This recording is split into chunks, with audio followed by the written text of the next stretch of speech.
Bossy Music boasts a fairly high-profile list of clients. Can you sort of talk about the progression of Bossy Music from where the company started to where it is now, and sort of how you gained such an eclectic group of clients? I guess the first artist that I ever started doing publicity for was Gautier, Lolly, and I started working with him in about 2006, and that was just when he was completely independent, and it was basically me and his manager Danny, who also runs Langley Festival, and like we didn't really know. I didn't even was it? Yeah, we're a publicist, and I went to Google publicity to find out what it was, but so I did that, and around the same time, Langley Festival was starting, and again, I was like, yeah, sure, I'll do that. And then also at around the same time, there was a job going for the publicist at Triple J. So basically, I kind of went to this interview with Danny, who I didn't really know very well, and I was like, yeah, I can be the publicist for the Langley Festival. And then I went to. And I'd had my one interview with Triple J as well. I'm like, oh yeah, I'm the publicist for Triple J as well. And then I went to Triple J, I'm like, yeah, I'm the publicist for the Langley Festival. Kind of it was all a bit vague, but so that all kind of worked out. And then when I was at Triple J, I met, when I was the marketing manager, I was in charge of the, looking after the Unearthed bands. And the year, one of the years I was there, Art vs Science won the Splendor competition, and I was kind of in charge of looking after them for the weekend, which meant telling them to go home at 2 a.m. on the night before the most important gig of their lives. And after that, I just became friends with them, and that just evolved into a management thing. It was never, management had never really occurred to me, but I just started helping them out and putting them together with an artist for their EP, and I was like, I can help you out with some PR, and yeah, they just got to a point where they were doing really well, and that's when I left Triple J. So by the time I left Triple J, I'd been working with Gautier, the Langley Festival, and was managing Art vs Science. So it was all very organic. And then, with Lord, I sent her an email to lord@hotmail.com going, hey, that's possibly good, do you need a manager? And then her manager got back to me, a couple of weeks later saying, I signed her 5 years ago when she was 12. But do you want to be my publicist for Australia? And so that was really good. And then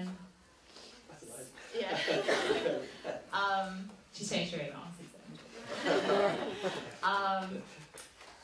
And then with Harley, with Flume, their manager, just Future Classic, approached me, and at the time they were a pretty underground electronic label, and they'd never actually used a publicist before, but they said if I was interested, and at the time he just had one remix, and I was about to say no, I'm too busy, because it was around the time of Gautier, and I was like, I really like these, and I should do something different, and then that happened, so yeah. I don't think it paid off, because I don't think anyone said Flume. So we're going to wrap things up with some rapid fire questions. Yeah. I'm going to ask a question, we'll get each of you to give us a roughly brief answer. So what has been the best piece of advice that you've been given while working in the industry, and who's given it to you? Jake?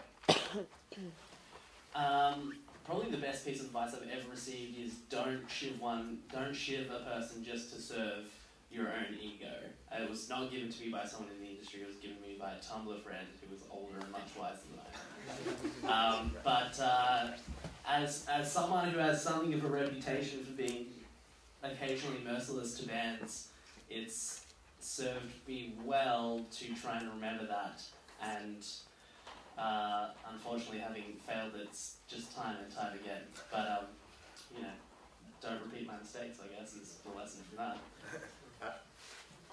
Just network. I think I've just been told from the very beginning, go out and meet as many people as possible. Great.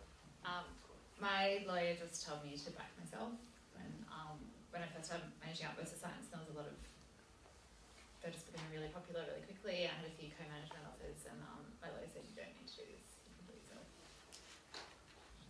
The most recent best bit of advice I've heard is like a football saying, and it's to care about the 1%ers. It's an adaptation of it, and yeah, because Ellen, who works for me, was like, you could do it this way, it'll take a bit longer, but you probably get an extra 3% on this royalty collection of this And I'm like, does it really, is it worth us spending that time on that 3%?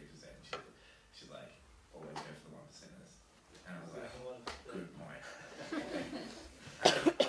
What's the biggest lesson you've learned in your time in the industry, whether it be through mistakes or anything else?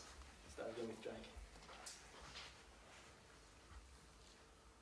For God's sake, whatever you do, try to maintain your integrity and be true to yourself.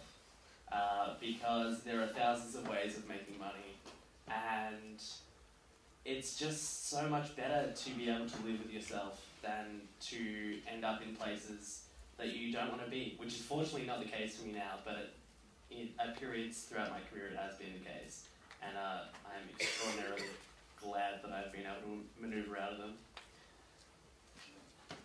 Just to be confident, I guess. I've never spoken on a panel before, and I'm sitting with people that I, look up to, so it's pretty amazing.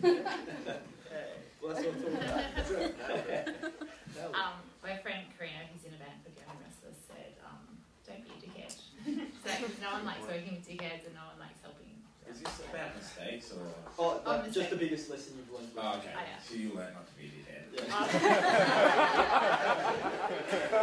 I'm always there.